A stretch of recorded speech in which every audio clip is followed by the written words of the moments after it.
আজকে সকাল থেকে মনটা বেজায় খুশি। কোনো কারণ নেই, এমনিই খুশি। অনেক দিন পরে আজকে আমার মুড দেখে আমার নিজের খুব ভালো লাগছে। তো এখন অলি রানির ডান্স ক্লাসে যাব, তার জন্যই একটা সুন্দর দেখে জামা খুঁজছি। রোজ রোজ একই রকম জামা কাপড় পরে যেতে ভালো লাগে বলুন তো? কখনো কখনো তো মনে হয় যে একটু ভালো করে সাজুগুজু করে রেডি হয়ে যাই। ঠিক ওই রকমই একটা প্ল্যান করে জামা কাপড় খুঁজতে গিয়ে দেখি আমার কোনো জামা কাপড়ই নেই। এই জামা কাপড় নেই যে গল্পটা, এটা মনে হয় শুধু আমার সাথে না, ভারতবর্ষের প্রত্যেকটা মেয়ে মানুষের ক্ষেত্রেই হয়। কোথাও ঘুরতে যখন যাব তখন জামা কাপড় নেই, কোথাও বিয়েবাড়ি যাব তখন শাড়ি নেই, ওদিকে অন্য টাইমে যখন আলমারি গোছানো হচ্ছে, ব্যাগগুলোকে গোছানো হচ্ছে, তখন গাদা গাদা জামা কাপড়, মানে এত জামা কাপড় যে রাখার জায়গা থাকে না, কিছু আবার দান করে দিতে হয়। কি ঠিক বললাম তো? বাড়ির বড়গুলোর মনে হয় মনের কথা বললাম। সন্ধেবেলা অলিরানির ডান্স ক্লাস আছে, তারপরে আবার একটা জায়গায় যাওয়ার প্ল্যান আছে, তো সেই কারণে বাড়িতে আসতে একটু দেরি হবে। তো মায়ের জন্য আজকে টিফিন বানাচ্ছি হচ্ছে চাউমিন, সন্ধ্যের টিফিন। দিয়ে দিলাম তৈল,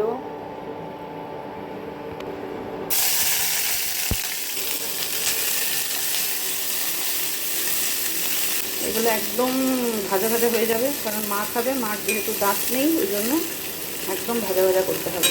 এর মধ্যে হালকা একটু লবণ দেবো, যেহেতু চাউমিনটাতে লবণ দিয়েছি আর মা না একটু লবণটা কমই খায়, তো ওই জন্য একদম মানে 1 চিমটি মতন লবণ দিলাম, কারণ বেশি লবণ পোড়া হয়ে গেলে পরে খেতে পারবে না। তো এদিকে চাউমিনটা, সেদ্ধ করা চাউমিনটা দিয়ে দিলাম।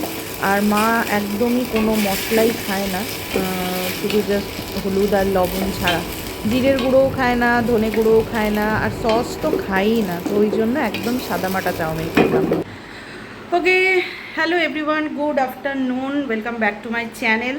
তো আজকে সারাদিন না কোনো সেরকম কন্টেন্ট ছিল না, মানে খুবই ব্যস্ততার মধ্যে দিয়ে আজকে সকালটা গেছে। সকাল না, গোটা দিনটায় মিস্টার দাস চলে গেছে দিন ডিউটিতে, এই সরি 2:10টার ডিউটিতে। আর এখন আমি রেডি হব, অলি রানিকে রেডি করে ওকে নিচে বললাম গিয়ে ব্যাগটা গোছাতে। আমি এখন রেডি হব, তার আগে মায়ের জন্য চা করলাম, আমি আমার জন্য ব্ল্যাক কফি বানিয়ে নিয়েছি, নিয়ে এটা খেতে খেতে রেডি হব। হ্যাঁ, রেডি হব, কোথায় যাব? অলির নাচের ক্লাস আছে, নাচের ক্লাস থেকে আমরা যাব হচ্ছে গার্লস আউটিংয়ে। কিছুই না, কোথাও বাইরে কোথাও যাব না, অন্ডারের মধ্যেই থাকবো। অনেক দিন আমরা কোথাও একসাথে ভালোভাবে বসি না, গল্প গল্প করি না, খাওয়া দাওয়া করি না, প্রায় অনেক মাস হয়ে গেল। তো হঠাৎ করেই আর কি সাডেন প্ল্যান হয়েছে যে কালকে আমি ফোন করলাম সবাইকে যে কালকে কি করছিস, কারণ আবার নেক্সট উইক থেকে আবার আমাদের বাচ্চাগুলোর পরীক্ষা শুরু হয়ে যাবে, তো তখন আর পারবো না, তারপরে আবার মানে ওয়েট করতে হবে যে কবে দিনক্ষণ পাবো। তো সেই কারণে আজকে নাচের ক্লাস শেষ করব, শেষ করে যাব হচ্ছে একটা রেস্টুরেন্টে বাচ্চাগুলোকে নিয়ে, ওরা ওদের মতন গল্প করবে, আমরা মায়েরা আমাদের মতন গল্প করবো, একটু হালকা টালকা স্ন্যাক্স খাবো, খেয়ে দেন বাড়ি চলে আসবো। তো ওই কারণেই মায়ের জন্য চাউমিনটা করে রাখলাম, মা সন্ধ্যাবেলা টিফিনে চাউমিন খেয়ে নেবে, তারপরে আমি রাত্রেবেলাতে 8:30-9টার মধ্যে চলে আসবো। তারপরে রাতের রান্না, লোটে মাছ করে রাখা আছে রাতের জন্য, লোটে মাছ, রুটি, আর মায়ের জন্য দেখি বাইরে থেকে কিছু খাবার নিয়ে আসবো, কারণ mister Das fish finger order করে রেখেছে, আমাকে ফিশ ফিঙ্গার ওখান থেকে নিয়ে আসতে হবে। তো মায়ের জন্য দেখি মোমো টোমো কিছু নিয়ে আসবো, কারণ মা তো ফিশ ফিঙ্গার খেতে পারবে না, কারণ ওই ওপরের যে কোটিংটা থাকে না ফিশ ফিঙ্গারের, এত ক্রিস্পি হয়, মায়ের যেহেতু দাঁত, মাড়ির দাঁত নেই, তো মাড়িতে লাগে, ওই কারণে। তো চলুন, অনেক বকবক করলাম, এরপরে রেডি হব। ওয়েদারের অবস্থা কিন্তু বাইরে ভালোই, মানে বৃষ্টি টৃষ্টি হচ্ছে হালকা সুলকা, সারাদিনই আজকে মোটামুটি ছ্যাপছ্যাপানি বৃষ্টি হলো, বাট কিন্তু গরম ঘরে কমছেই না, মানে এত গরম লাগছে কি বলবো, রেডি হতেও এখন আর ইচ্ছা করে না, ওই জন্য আর কি মনে হচ্ছে যেমন তেমন পড়ে যায়, কিন্তু আজকে আর যেমন তেমন পড়ে গেলে হবে না। তো আমি এই এই চুড়িদারটা, এটা একটা চুড়িদার আমার, এটা হচ্ছে কামিজটা, এটা হচ্ছে প্যান্টটা, আর এটা হচ্ছে এর দুপাট্টা। তো আজকে চুড়িদার পরবো, সবসময় যেখানেই যাই সেখানেই আমি নয় কুর্তি, নয় জিন্স, নয় কট সেট, এগুলো পরতে পরতে সত্যি বোর হয়ে গেছি, তো আজকে একটু চুড়িদার পরবো। তো এটা আমার অনেক পুরনো চুড়িদার, মানে অনেক পুরনো, মানে অনেক পুরনো, আজ থেকে 7-8 বছর আগে মা একটা দুর্গাপুজোয় দিয়েছিল, তো বানিয়েছি ওই একবার না দুবার। আসলে কী বলুন তো, এত হিঞ্জি মিঞ্জি আর এখন ওর উপর ভালো লাগে না পড়তে, তো ওই জন্য আর কি পড়া হয় না। তো আজকে ভাবলাম যে না, আজকে এটা একটু পরে পড়া যাক আর কি। তো আমি এটাই পরবো, আগে পরে আসি। এই যে অলি রানীর সাজ, অলি রানী এখন নাচের ক্লাস করবে, তারপরে যাবে। এই সাজ কতটুকু ওর থাকবে আমি জানি না। এতক্ষণে বোঝাতে পারলাম তাহলে যে আমার সকাল থেকে আজকে মনটা ভালো থাকার কারণ। হ্যাঁ, বান্ধবীদের সাথে বসবো, পিএমপিসি করব, গল্প সল্প করব, এর জন্য সকাল থেকে আমি ভাবছি কখন আজকে বিকেলটা হবে, কখন আজকে আমি একটুখানি ওদের সাথে বসবো। সত্যি আমাদের আজকের যে সিটিংটা অনেক দিন পরে হলো, মানে অনেক দিন মানে অনেক মাস। একটা হাসির কথা বলি, আমরা মোটামুটি এখন সবাই এতটাই ব্যস্ত হয়ে গেছি যে কেউই আর ফোনে সেরকমভাবে কন্ট্যাক্ট কারোর সাথেই রাখতে পারছিলাম না, মানে এতটাই ব্যস্ত। আমি নিজে আমার ঘর সংসার ইউটিউব সমস্ত কিছু করতে করতে সত্যিই আমি মানে নাজেহাল হয়ে গেছি। তার ওপরে তো অলি রানীর পড়াশোনাটা তো সবার আগে প্রায়োরিটি দিচ্ছি। তো এই সমস্ত করতে করতে না আমি একদমই সময় পাচ্ছিলাম না। আর আমার বান্ধবীগুলোও সেই একই অবস্থা। তো কয়েকজনের বক্তব্য হচ্ছে আমাদের কি ঝগড়া হয়ে গেছে, আমরা কি মুখ দেখাদেখি বন্ধ করে দিয়েছি। আসলে আগে তো আমরা কিছু না হলেও মাসে একটা আউটিং বা মাসে একটা কোথাও গিয়ে বসে একটু খাওয়া দাওয়া করতাম, কিন্তু ওই যে এত ব্যস্ততা এত কিছুর মাঝখানে আমরা আর কেউই সেরকম কারোর সাথে সময় করে বসা জিনিসটা আর হয়ে ওঠেনি। তো সেই কারণেই মানুষজনের মনে প্রচণ্ড কিউরিসিটি ছিল, কিছু কিছু মানুষজনের মনে, যে আমাদের মধ্যে ঝগড়া হয়ে গেছে, আমাদের মধ্যে কথা হয় না, মুখ দেখাদেখি হয় না। তো আজকের ভিডিওগুলো দেখে আশা করি তারা বুঝতে পারবে যে না, সব কিছুই ঠিকঠাক আছে।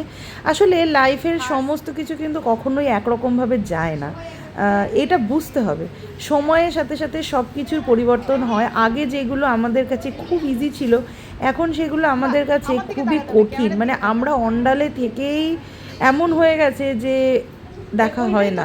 হ্যাঁ, তো সেই জন্য বললাম। আর আজকের এই প্ল্যানিংটা অনেক দিন ধরে বসবো, কবে বসবো, কিভাবে বসবো কিছুই জানতাম না, কিন্তু হুট করেই আর কি প্ল্যান কালকে করেছি, আর আজকে একদম হুট করে আমাদের প্ল্যানটা হয়ে গেল, এই আর কি। তো যাই হোক, ভালো হয়েছে। আমি চলে এসেছি ক্লাস থেকে, জয়শ্রীদিও চলে এসেছে, কিন্তু ওরা এখনও এসে পৌঁছয়নি।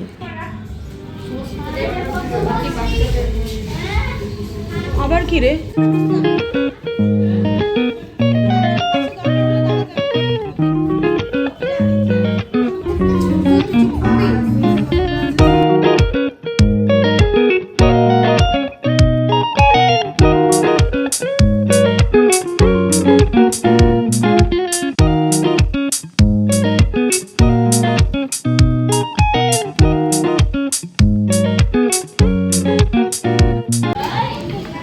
আচ্ছা, দায়িত্ব মানে দেয়াশোনার দায়িত্বে আশা দিদিকে দিয়েছি। আশা দিদি এখন ডিস্ট্রিবিউট করছে।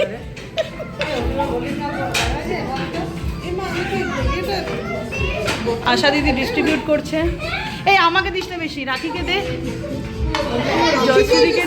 জয়শ্রীদিকে দে, বলছি সবাইকে বলছি। আশা দিদি তুমি লজ্জা পেও না কিন্তু। আশা দিদি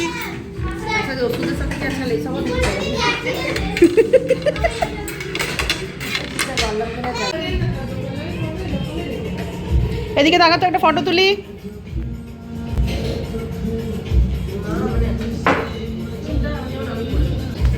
ঠিক আছে, অ্যারেঞ্জমেন্ট সব ঠিক আছে তো?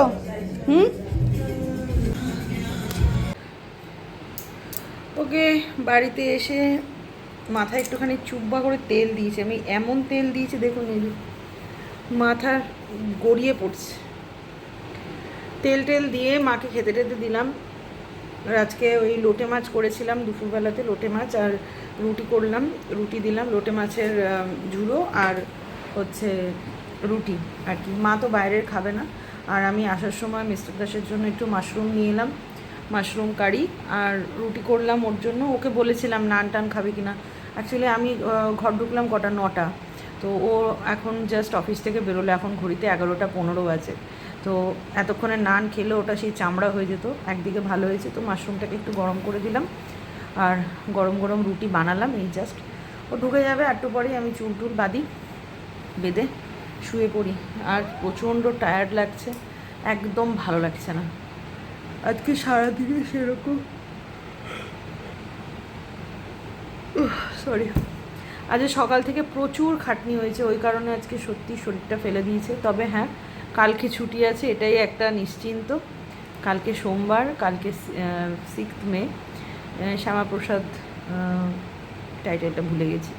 তো ছুটি আছে বলে একটুখানি দেরি করে ধীরস্থিরভাবে উঠতে পারবো। তো চলুন, আজকের জন্য ব্লগটা এই অবধি রাখছি। কালকের ভিডিওতে দেখা হবে। গুড নাইট, টাটা, শুভরাত্রি।